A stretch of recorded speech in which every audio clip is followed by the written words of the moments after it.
But let's put our spotlight on Bhajanlal Sharma. He is really the man of the moment. Someone who was seated in the third row during that photo opportunity, and here he is, receiving all the garlands and bouquets because he is the man of the moment. And his name was proposed by Vasundhara Raje. Is an ABVP old hand, seen as an organization man, very, very affable, yes, as you pointed out, Harsha. What more do you think could have worked for him? Why do you think BJP would have chosen Bhajanlal Sharma as their, in this entire generational shift that has happened in the state? Well, I think firstly that he was low profile, he is non-controversial. Also, they needed a Brahmin face. I think because they don't have a Brahmin, face. They haven't had a Brahmin face actually in Rajasthan for a long time now.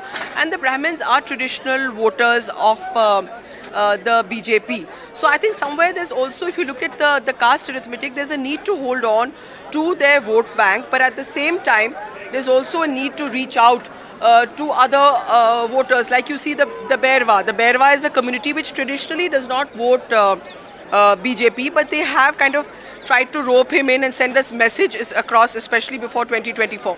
But I think Bhajanlal Sharma, very close to the RSS. So I think first and foremost, it's the Sangh which has actually had their way. They've had their choice. They've had chosen a low-profile person with a clean image. So, someone who's not at all arrogant, very low profile, affable personality, a quiet organizational man, very close to the Sangh. So that's the reason why Bhajanlal Sharma has been chosen. And also someone, remember, who can take these different, factions in the BJP along, like CP Joshi did. I mean, CP Joshi, by virtue of his personality, actually managed to keep everyone together. So, they are not confrontational people, and I think that's what works for the Sangh. The three states, the leaders who have been chosen as Chief Minister, in fact, the Chief Minister designate, Harsha, have a strong ABVP background. Even Bhajanlal Sharma is seen as an organization man, someone who you met early morning, and he smiled and he perhaps went inside thinking that this is going to be another day. But it was hardly meant to be. I mean, in the sense that he is now going to be the Chief Minister of, a very, very significant, politically significant state. Well, absolutely, because, if I had known, I would have jumped at him first thing in the morning. But when he walked by, we said, oh, Bhajanlal Sharma, there goes Bhajanlal Sharma, and that was about it. So, like you said, they're great for springing surprises.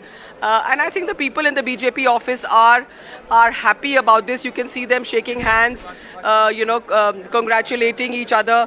And I think, I can't really get across to them because I'll have to go through someone's live. But if I could just get, if you can just, excuse me. Just call that person. Okay. So if we could just speak to, maybe we can just move across and speak to some of these people. I think instead of standing in one position, it might just be helpful if we went across and spoke to some of these people. Sorry, I'm going to be going through various people's lives. Bhajanlal ji, आप लोग BJP मतलब कार्यकर्ता हैं, आप जानते हैं उनको, कुछ बताइए उनके बारे में। भजनलाल जी संगठन के कार्यकर्ता, बहुत मेहनती कार्यकर्ता, पिछले 12 सालों से भारतीय जनता पार्टी में प्रदेश के उपाध्यक्ष रहे, प्रदेश के महामंत्री रहे और कार्यकर्ताओं के नेता है। हाँ। और एबीवीपी से भी थे, विद्यार्थी परिषद के भी कार्यकर्ता रहे, जिले के अध्यक्ष भी रहे और भरतपुर से उन्होंने अपने राजनीतिक जीवन की शुरुआत करी और सांगानेर से विधायक बने और कार्यकर्ताओं में खुशी का एक माहौल है। भजनलाल जी के मुख्यमंत्री, एक ऑर्डिनरी कार्यकर्ता बन गया, बिल्कुल सामान्य कार्यकर्ता मुख्यमंत्री बने हैं। पार्टी ने बहुत सामान्य कार्यकर्ताओं को बहुत बड़ी जिम्मेदारी दी है, खुशी का माहौल है कार्यकर्ताओं को भी। I think that's also the key, that a samanya कार्यकर्ता has become, that's the typical what the Sangh really wants. That's what the BJP wants, that the ordinary कार्यकर्ता should also get some position, and this is exactly what you heard him say. आपका नाम बताइए। Doctor Mahendra Singh शेखावतपुर, राष्ट्रीय मंत्री भाजपा युवा मोर्चा, और मैंने भी लंबे समय तक उनके साथ काम किया, प्रदेश महामंत्री, संभाग प्रभारी, राष्ट्रीय मंत्री के रूप में उनके साथ। आपने उनके कैंपेन में काम किया था? उनके कैंपेन में भी काम किया और पार्टी में भी उनके साथ काम करने का लंबा अनुभव। आपको एक तरह से आश्चर्य हुआ, क्योंकि हम लोग सब सोच रहे थे कि भजनलाल जी को इसलिए लड़ा रहे हैं क्योंकि वो सीट किसी के लिए रखेंगे, है ना? ऐसी तो था ही कि भजनलाल जी को इतनी नॉर्थ सीट से जयपुर से चुनाव लड़ाया और एक खुशी का माहौल कार्यकर्ता को एक इतनी बड़ी जिम्मेदारी पार्टी ने दी। नरेंद्र भाई मोदी जी का, राष्ट्रीय अध्यक्ष अमित भाई का, जेपी नड्डा जी का बहुत बहुत स्वागत, अभिनंदन। So he laughed. I think he agrees with me there. He is someone who actually was part of the election campaign, there is, oh, that's Kirodi Lal Meena coming out in true Kirodi Lal style, waving at everyone. So now the Dr. Saab. So there he is going out in true Kirodi Lal Meena style, ever the showman, shall I say, in wearing his orange pagdi. But yes, again, he was very, very significant in swinging the tribal votes in East Rajasthan. So yes, there you have it, an ordinary Karyakarta who has become the Chief Minister. And interestingly, what he said, Karyakartaon ke neta, I think wo bahut bada message hai that in every state, none of the supposed front runners of television or newspapers have been given that place of pride. And even the deputy chief ministers, except for Diya Kumari, none of these states anybody could have really guessed. She was being, seen as a potential CM. She has been made a deputy chief minister. She'll be sworn in as the deputy chief minister. But Karyakartaon ke neta, I think that is significant here. That is a message that is going from the BJP in all the states, that an ordinary party Karyakarta can be the next chief minister.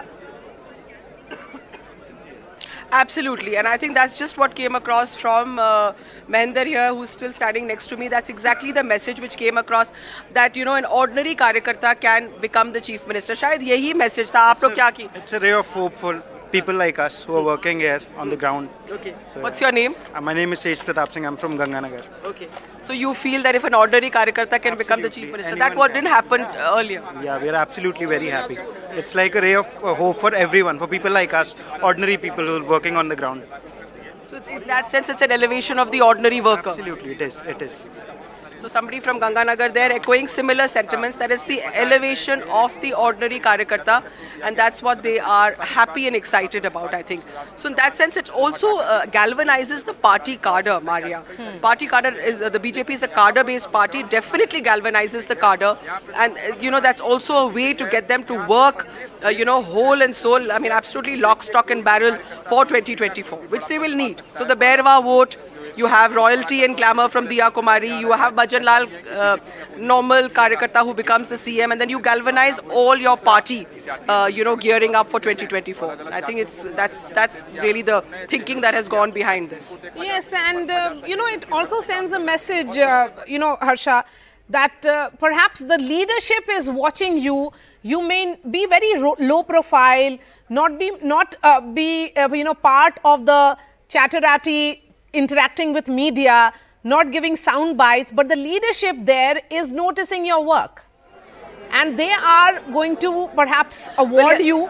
When was the last time a first-time MLA was made the chief minister of a state? Absolutely, and also somewhere that they really take the feedback from the Sangh very seriously, as they always have, but I think more so now.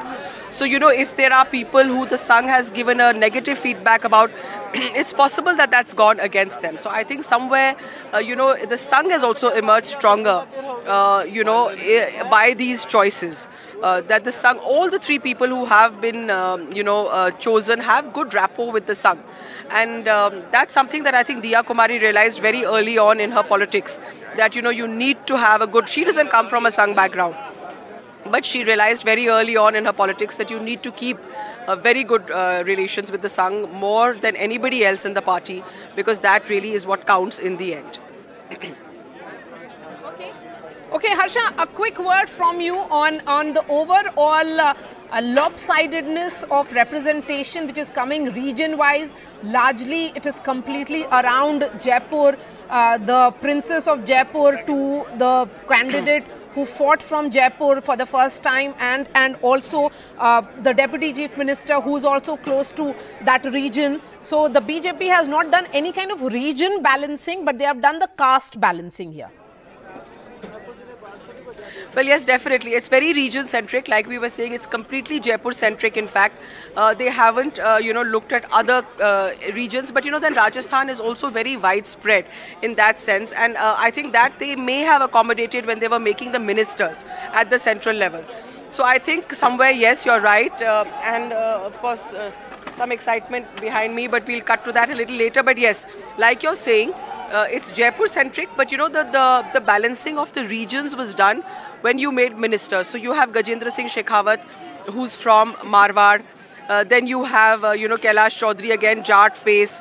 So, Arjun Ram Meghwal. So I think there they did that balancing. Here, it's Jaipur-centric, but the caste arithmetic is right actually.